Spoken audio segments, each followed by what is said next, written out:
Hello, everyone. Hello. How are you doing? Happy Thursday. Thank you so much for being here. I'm so glad to be joining you today with a pretty incredible guest that I'm excited to get into with you. But before we do that, I want to welcome you all to the Impact Tribe podcast, where we meet exceptional people who create a positive impact in the world. I am your host, Ashley Bright, and we are streaming live on LinkedIn and YouTube. And I'd appreciate it if you would follow or subscribe. We have both on Instagram and YouTube. We are the Impact Tribe podcast. Before we jump in, a big shout out to our sponsor, Opus Clip. If you are not familiar with Opus, they turn long form video into short, digestible, shareable chunks of video. They do the editing, the captioning, all through AI. It is a huge time saver. And so I highly recommend them. And if you would like to get a discount on that, please use the code right there. They are great. You will not regret this. I absolutely guarantee. I've been using them for years. So thank you again to Opus Clip. All right. Without any further ado, I would like to get into meeting our guest today. A pretty incredible individual who I've had the pleasure of knowing for, God, I don't know, like a year, but it feels like a long time, but in a really good way. I'm excited to welcome him. He is a seasoned sales leader, trainer, and consultant specializing in building high-performing sales cultures with a holistic approach that integrates mindset, wellness, and proven sales strategies. Ian helps sales professionals and organizations maximize performance. So everyone, please put your hands together for my guest, Ian Carter. There he is. Hello. Welcome, my friend, to the show. I'm glad you're here. Thank you. It's I'm glad to finally be here. Now I get to actually sit in the hot seat that I've seen a few people sit in myself. So That's right. And now I've got the gotcha questions all ready to go. We're gonna sit perfect. now. But no. We're all about just having a conversation here. And so, Yeah. first of all, how is your day going? It's early, It's but actually going it's going pretty well though. I will say, it's funny is that you know me in personal development. So my most recent personal development is eliminating coffee. ooh, And I'm down to 1 cup, and that is quite the challenge, but I'm getting there. I'm getting there. I can understand that. I am 1 cup a day, and I have to have it before noon Yeah. because if I have it afternoon, then it affects my sleep and everything else. But I mean, I've been. I know you were doing this too when Mhm. we met last time for one of your different programs. That I fast until noon. Mhm. Yep. And so that's been my go-to. And after that, I go to town, but Right. I try whatever I have for lunch, that's carries me till dinner. If I have dinner, it's debatable. There you go. What's funny is I was just looking up, or I was talking to my wife yesterday, and I was like, I wonder if fasting for 23 hours a day is like a good thing. I'm like, I don't know, because I feel like if I only had one meal, then I'd be okay. But I'm not really quite sure That's that's exactly what I should be a doing. good question. I'm sure if there's any Yeah, nutritionists or others out there listening, please chime in. Maybe you can provide some please. insights. Ah, wonderful. Well, my friend, thank you so much for being here. And we go, as I said, we go way back, so to speak. Hmm. But why don't you share for our listeners, our viewers, a little bit about yourself and maybe the journey that you have been on to Sure. arrive at where you are now, training sales teams and having an impact in the community and helping people grow.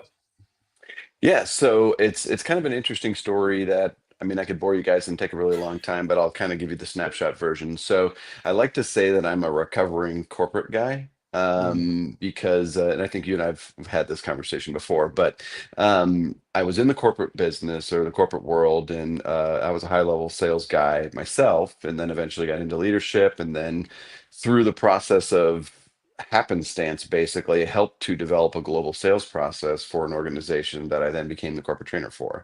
And I was at that organization for about 8 years. I was their top regional, and also their corporate trainer. But I also have this unfortunate thing for some corporate people, which is two things technically. One is a whole bunch of integrity, and the second one is the inability to keep my mouth shut. And so, because of the combination of those two, and then prepping for an acquisition that happened, they were like, "Okay, I think we're good with this guy." Which kind of, well, first off, it was obviously a shock for me, even though I had this, I don't know, attitude against the way that things were being ran. I kind of felt like I was untouchable because of where I was at. But nobody's untouchable. Anyways, so that kind of gave me a little bit of fuel to start doing things a little differently. I launched an air purification line for one company, and then I started a business where I was training essentially ice and water companies how to do their business. And then eventually somebody asked me to start doing something else, and then kind of one thing led to another, where about actually almost a year ago today was when I filed for the DBA for holistic sales training. Mm, It was almost kind of an epiphany where, I'm sitting there and I'm like, wait a minute, my success that I have in sales has more to do with all of the things I do outside of work than it has to do with the things I'm doing at work. Obviously, those things are important, but the things that I do as far as like, meditation and mindset and gratitude and just a whole laundry list of things, the wellness, the exercise, and all those things are the things that were like really preparing me to be really good when I was at work. mhm, And then I had this like side note of this where I essentially felt like I was being almost selfish by having the ability to simplify some of these concepts and help people to get to different places in their career that they never would have otherwise. And I was like, wait a minute, I'm selfishly, I can work 7 hours a day and do really well in sales, mhm, but then I'm not giving back in the way that I want to give back. I remember that I had a huge passion for like you've heard me say this before, but I want to be a part of the story. mhm. I want to be someone that entered their life at the time when they needed it and made an impact on their life that was part of their changing the trajectory of their story. So that's kind of a nutshell version of what got me here. But yeah. Wow. So, and we're all the better for that transformation, I will Well, say thank you from very much. personal experience. And so I'm curious, in that journey, was there a what's the word? A catalyst or an incident that kind of shifted your perspective? Because I know we've chatted before that you weren't Mhm. always sort of, this mindful, kind of at peace, Yes. aware individual. Mhm. So where and why did that transition happen? So a couple of different things. So first off, my journey into wellness started, at this point, I'm trying to think, it's about 15 years ago, something like that. I Mm, used to be 245. Right now I roll around 175 on average. And somebody entered my wife's life initially that kind of introduced us into wellness. I've been mhm, doing research on happiness and personal development over the course of time, but I could never it never really clicked. mhm, And basically it was honestly the mindfulness thing came as a result of a book that my wife told me to read initially because I was that like really high strung guy, like super high energy, all that, which I'm still pretty high energy, but yeah. this is the toned down version of me. Is so she had me read 10% Happier by Dan Harris, Mm, and it was what kind of opened my mind to considering mindfulness as something that I could add to my daily practice in life. And so that was in 2018. And what I found after not, so I practiced it for a while, right? I got into the app headspace and really just mhm, started taking all the classes that were like, or classes, courses, where it like teaches you how to meditate, basically. yeah. And so I went through all those, and I kind of at a certain point, I'm like, I don't know if this is really doing anything. I stopped. And then I realized that I was becoming quite an ass. And I'm like, wait a minute, there might be That takes something to this self-awareness. meditation thing. There might be something to this. But then I really, really kind of dove into it and really kind of repositioned it as a prescription for what is part of my morning routine, part of my evening Mhm, routine every day. And after some time of really like kind of giving into the fact that, that this was legit and that it wasn't just like a swami sitting out back on his rug doing like, look, I mean, if you're doing that, then that's great. But it's like, that's not what most people are doing nowadays. AirPods in, you're sitting on the couch and you're trying to get still, right? Hmm. And it just has gotten better and better and better, and it's led to a lot of other development in my life. And but had my wife never told me to read that book, I don't know if I would have ever done it, honestly. Yeah, it's amazing because I've attended multiple classes or programs that you've hosted, and Hmm. you're very thorough and upfront about the importance of these approaches, these techniques, Yeah, this yeah. mindfulness, this sort of body, heart, mind Hmm. connection. And it was amongst the many things, it was something that really stood out for me because, especially in a sales culture, and I mean, Yeah. this, there's this unfortunate kind of this grind, hustle kind of a culture that's Hmm. out there that's just like about crushing it. And what I Right. appreciated is that you are not what's the word? You're not I'm not a quiet hustle about bro. saying, well, but you're also not quiet about saying, like, you need to put in the work. You need to Yeah. knock the doors. You need to Oh make the yeah. phone calls. You need to Yeah. get out there. Yep. But it's that pre work and Yep. post work kind of components of that that really make a big difference. And so I'm curious, could you share a little bit about the programs you're running now and kind of how Sure. that plays into you sort of in some cases, I would say from the reactions I saw in the room, it's a Mhm. new concept for many of the Yes. people attending. Well, first off, a lot of people just think that sales is the hustle bro culture or the hustle Hmm. mentality. And I do not subscribe to that. I feel like, taking care of you as a human gives you the ability to perform in the ways that you need to perform when you're at work, right? And so I feel like and I think you probably remember this at this point, but I call it like the holistic foundation, right? Hmm. So if you don't have a foundation, just like anything else, you build a house without a foundation, not gonna have really good luck with it, right? And so if you're starting your day from the point where your hair's on fire, well, that's how your day's going to go, right?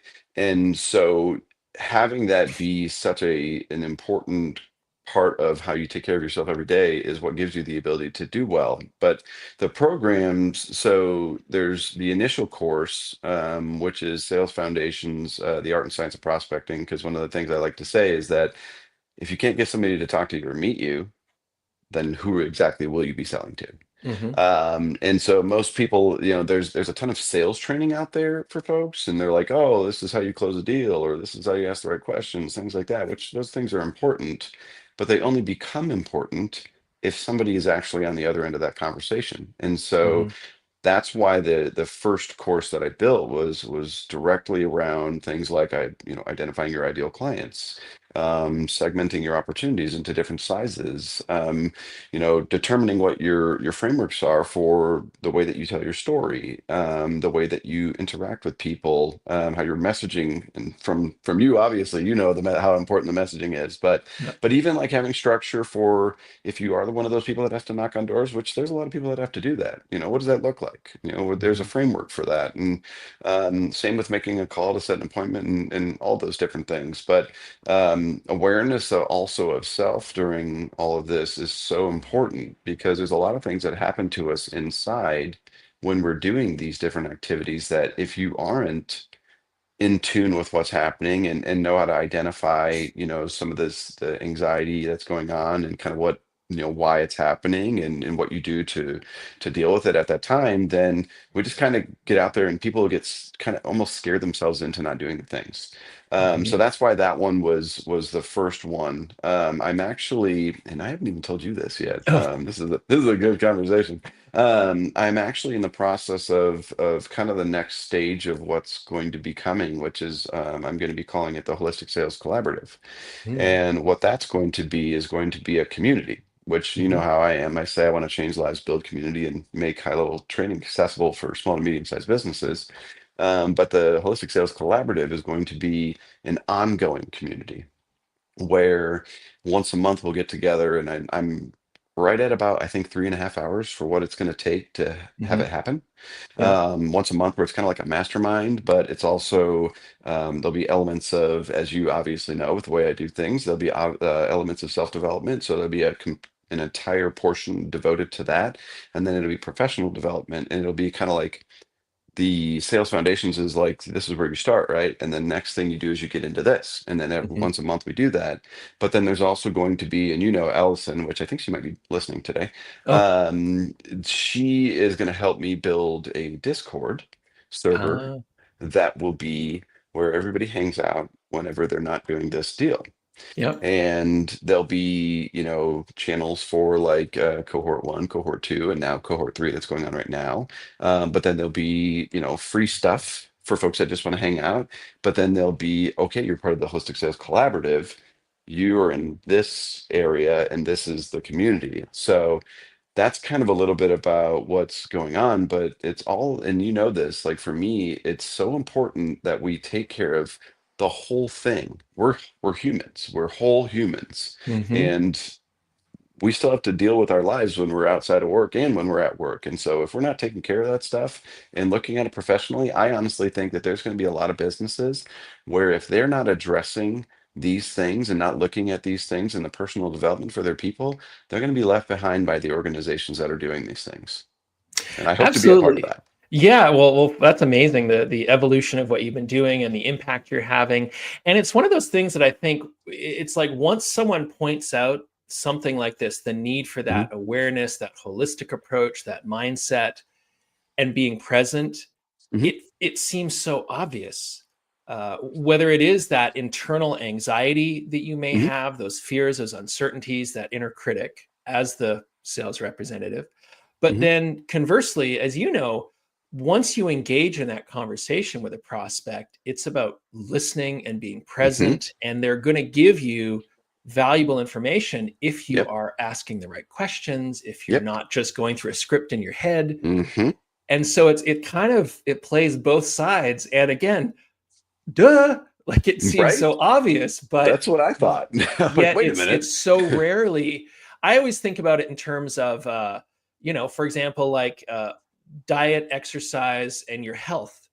Mhm, Like, well, you should eat this, you shouldn't yep, eat that, you should mhm, exercise, burn more than you take in, etc. It's all logical, yep, but it's not addressing what is the root cause, which is the mhm, mindset, that inner critic, whatever sort of traumas or things that have happened in your life. yep, And it just, I feel like it's sort of like, I've always used the analogy, it's like once you see the matrix, you can't unsee it.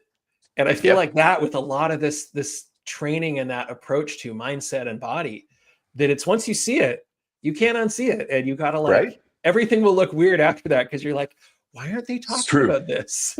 It's true. You know, what's funny is that so I had somebody reach out to me on LinkedIn that he was the VP of sales for a company I worked for years ago. Actually, the company that eventually told me to take a hike.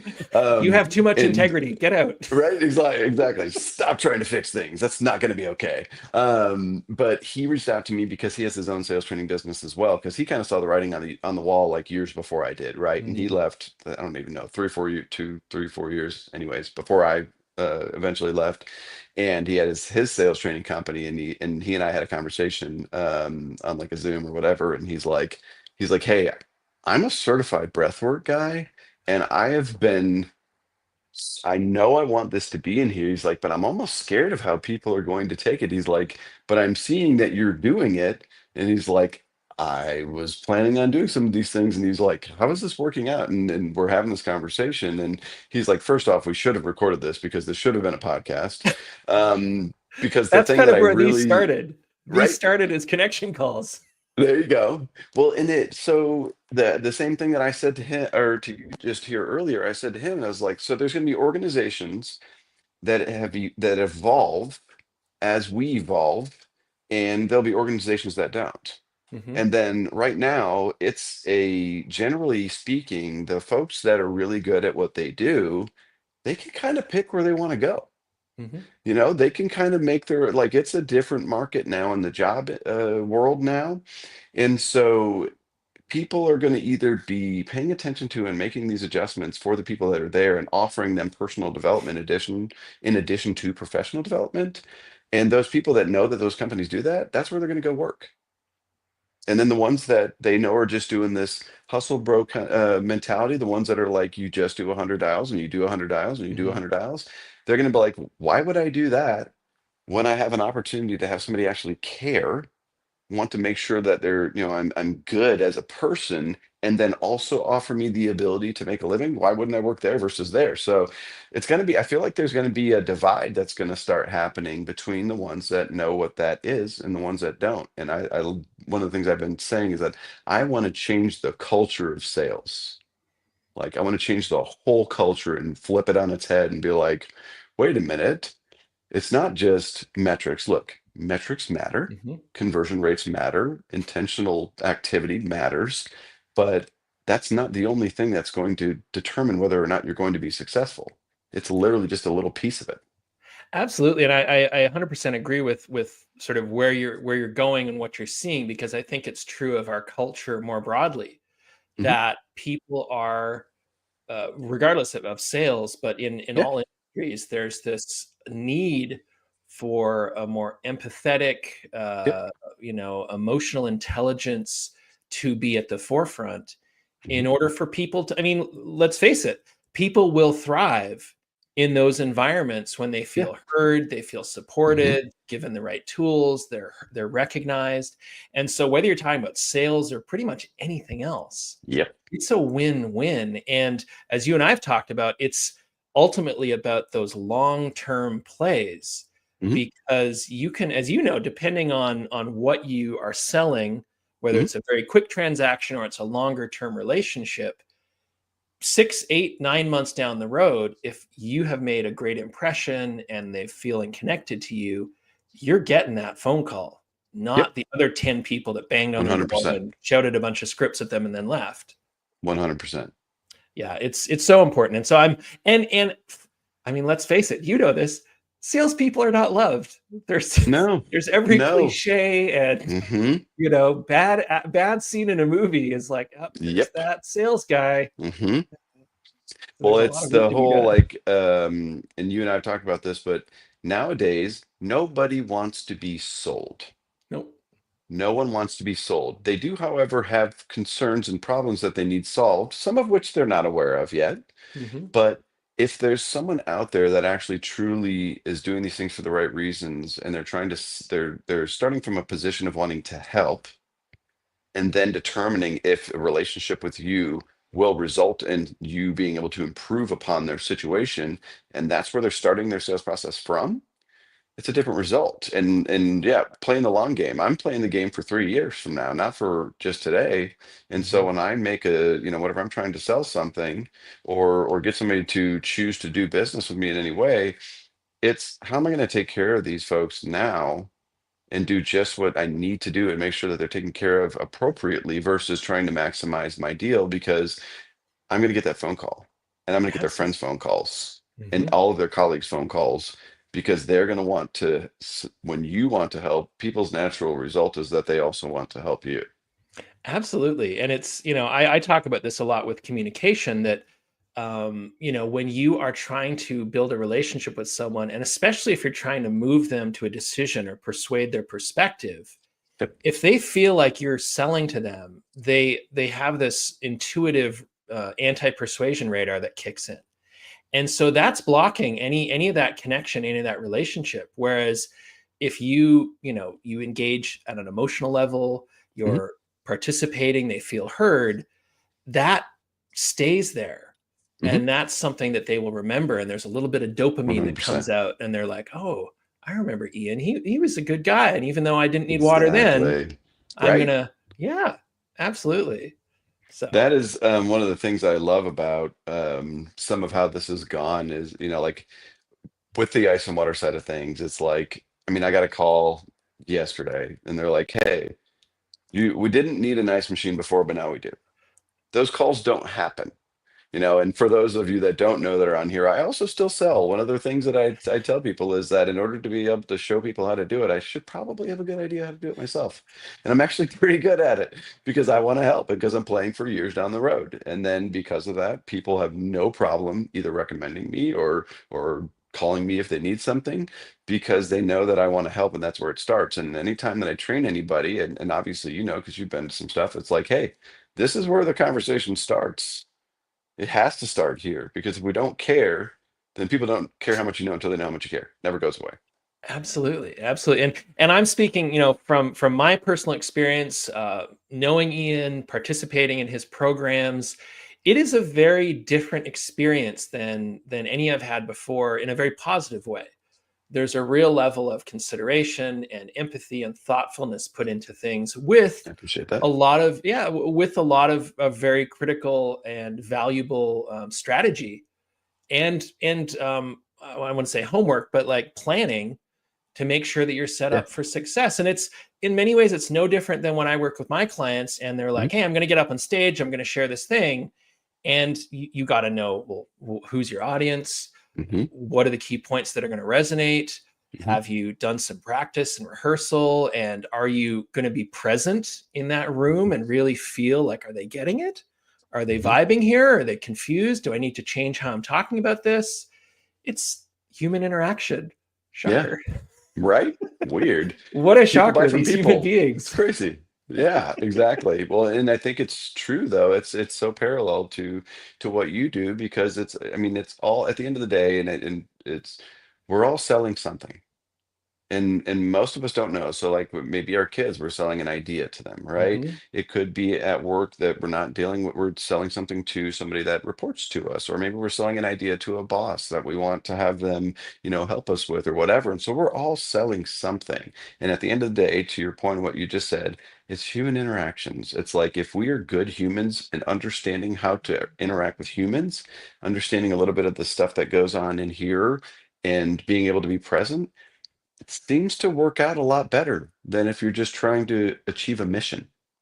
Exactly, exactly. It's, as you said, it's not about the numbers. I mean, yes, it is in the Of broader course. sense, but it's Hmm. about building that relationship. And so, speaking of relationships, I want to shout out Hmm. here to a few people commenting. Ellison, who's been mentioned a couple times, thank you for joining the conversation. She just has a bunch of emojis, and so I appreciate the visual engagement.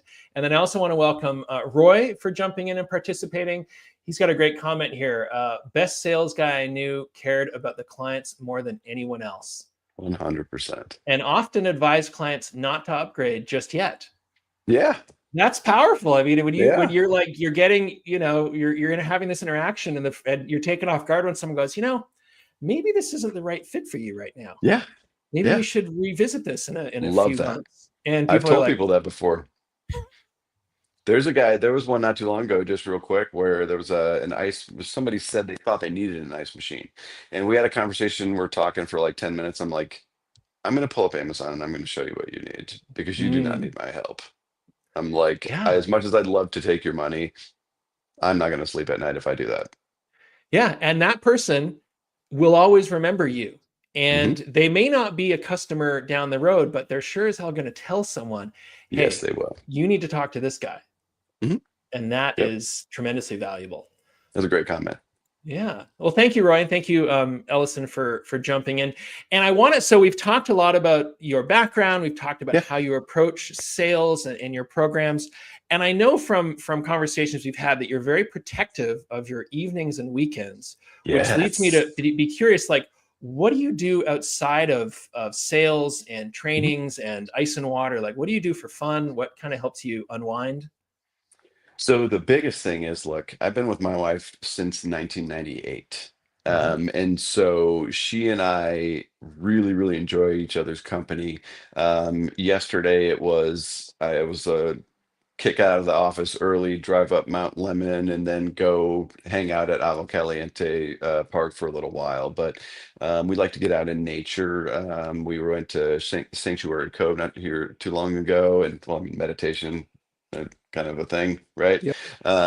And so we like to get out. Outdoors. I always tell people like I'm not going to camp, right? Like I'm not that guy unless there's like a bed involved. But we like to hike. We like to just walk. We like to be in nature because there's that synergy, that connection that happens when you're in nature. And there's when you turn the noise down even more. there's just this peace that happens. So Hmm. that's a big deal. I do like to play basketball, although since I've been doing two jobs, I haven't had as much time to do that recently. I was playing with my boys all the time, but now they both have jobs. I mean, so it's a little bit harder to get us all. We would go, we used to play at Clement Center here in town, and then I've been over to Udall Center a couple times as well, LA Fitness, stuff like that. And I'd be like the old guy that's running around with like 18-year-olds and stuff. Because I'm pretty shit. I'm pretty fit, so I'm in pretty good Yeah, shape. I can run with them. But you can hold your and own. yeah, I'm actually pretty decent at basketball, honestly. So I like to do that, but I do a lot of reading, as you know. So I do a ton of reading, and we also like to just cook really really good healthy food. We Hmm. don't like at my house. It's a thing that everybody in the house cooks something Yeah. every week. And so yeah, so those are some of the things, but I'm constantly, I love spending time with my wife. She got while I was in the corporate world, she got kind of a little bit deprived, and before that I was in restaurants, for a long time too. And so she was like at home taking care of all these kids by herself basically. And so I'm like, Hmm. no, we're not doing that anymore. You get as much of my time as I can give you. So That's wonderful, and I've had the good fortune to meet her, and I know she participates in mhm. the training programs that you're doing. If I think probably the way my wife would, where it's like just keeping you on task, keeping you on Right? schedule, like Exactly. because I get the Exactly. sense that you and I are very similar, that we could sort of talk and meander and Hmm. like love it, and then Hmm. realize like, wow, we're 45 minutes off schedule here, and Yep. Exactly. That's literally, she basically makes sure that I am like actually doing the things I'm supposed to do, because you're right. And you and I have done that where we just keep talking, and then at a certain point I'll be like, oh yeah, I probably should continue doing whatever it was that I was well, I, doing. I think as evident, and Ellison, if you're still on, will recognize this. When we have our mastermind lunches, it's usually scheduled for an hour or so, and we're there for 2.5 hours sometimes. You better just block off the afternoon, Right? Yes. which is nice. I mean, it's rare. It's rare, and I think more needed is Yes. those connections, those Hmm. conversations, those relationships, Yep. because I feel like everyone is hungry for that, and hungry for Yes. deeper meaning and relationships. And so I love that you're doing it. I love that you are teaching other people how to do that. And I think through those efforts, you, me, Ellison, others, we are creating that change in the world, which is Yes. circling back to why I have this podcast, why I showcase people like yourself that are bringing about change, Yeah. bringing about a positive impact, and building people up rather than knocking them down. And Yes. we won't get into it, but we need so much of that right now that Yes, we do. Yes, we do. well, So important. I want to be respectful of time, and Okay. so we're a little bit over here. But I think, as we just talked about, we could go and go and go. So Mm-hmm. I want to. Is there? You did kind of give the upcoming big Hmm. announcement about Hmm. your Discord community. Is there Hmm. anything that you've got coming up that Hmm. people should know about, or how they can get in touch with you and learn more about Yeah. your programs if they want to participate? Okay. So a couple things. So first off, I'm having my actual real website built right now. So it'll be a lot more intuitive and a lot more helpful. But holisticSalesTraining.com does exist right now. It was something I built, and I'm not a web designer, but hey, you know what? Had to have something, right? So that's coming up here, and that'll have a lot more information and be a little bit easier to get in contact with what's going on. I will also, there's a place where you can sign up for your emails there, and I do send out regular updates and things like that. But I do have a couple of things. I actually technically have the entire year scheduled as far as the Sales Foundation stuff. But on June 5th, I'm going to have a free. This will be the first online version. Mm-hmm. So I'll have a free training from 1 to 3 on June 5th, which is going to be that storytelling and goal setting one that I've done a couple times. And then I'm going to do what I call a 2-day digital boot camp for the Sales Foundation's Art and Science of Prospecting course, because right now it's currently done, and you know this, but it's 4-hour chunks over the course of Mm-hmm. a month, three of them, and not everybody can get all that time off. So July 9th and 10th, I'm going to do a 2-day hyper condensed version where we have 2 3-hour sessions on each of those days to get it all into 2 days. And then the next in-person cohort will start on August 28th, and there'll be a free event. I think it's kind of the end of July, at the Arizona Sands Club, likely. That will kind of give people an idea what that looks like. But yeah, there's a lot more coming. The community's coming. Ellison, that's possibly still listening. Her and I have a time set for us to kind of. She's going to help me with the Discord thing because I'm an old head, and so need a little bit of help from the youngins to get me in the right spot. But that's coming, and yeah, it's an exciting time. Was a theory, it was an idea, and now it's like I'm almost a year in, and now it's like it's a thing, and I think it's going to be more and more as time progresses. Awesome. Awesome. Well, speaking from experience, I have nothing but good things to say about the program. So Thank you anyone so out there much. that is curious, they want to learn how to prospect, how to do sales in a more holistic, meaningful way, I 100% recommend you get in touch with Ian or check out his site and get signed up, because you will learn so much and you will transform how you approach things, and you will be more calm and present in Yes. the world, which is a Yes. wonderful outcome regardless of all the other benefits. Hmm. And so I want to thank you for that. And thank you, Ian, for your time. And thank you Thank to you. Roy and Ellison for jumping in. I appreciate your participating, and everyone else that joined us. And so, Ian, with that, I will say thank you very much, my friend. And Thank you. keep doing what you're doing in the I community and will. for people. Absolutely. Awesome. All right. We will see you around the community, I'm sure, very soon. So Absolutely. thank All you, my right. friend. Thank you. All right. Bye-bye. All right, everyone. I want to thank you so much for being here. It's always the highlight of my week to be able to meet or share with you the people that I've met that are doing amazing things and bringing about change. If someone you know missed this, the replay is always available on LinkedIn and YouTube. If you want to learn more about our guest, I'm pointing here. There are links below the videos to connect with them directly through their LinkedIn profile as well as their website. And again, I encourage you to please give at the Impact Tribe podcast a follow on Instagram, YouTube. We're also on TikTok, which we're getting some traction on, which is exciting. So please share that. And I thank you so much for your time. Tune in for the next episode, the next Impact Tribe podcast, which is Thursday, May 8th, with my special guest, Centauri Miner. If you don't know Centauri, Centauri is an award-winning company culture whisperer and a strategy guru. He's recognized as one of the 40 under 40 by the Phoenix Business Journal, and he currently serves as the chief of staff and head of investor relations at Evolved MD, which is an Inc. 5000 firm. So look forward to that. Again, thank you very much, Ian, for being here. And thank you to everyone who tuned in. Until next time, everyone, keep creating a positive impact in your world. And together we can make change happen. So thank you, everyone. Have a wonderful rest of the week. Cheers.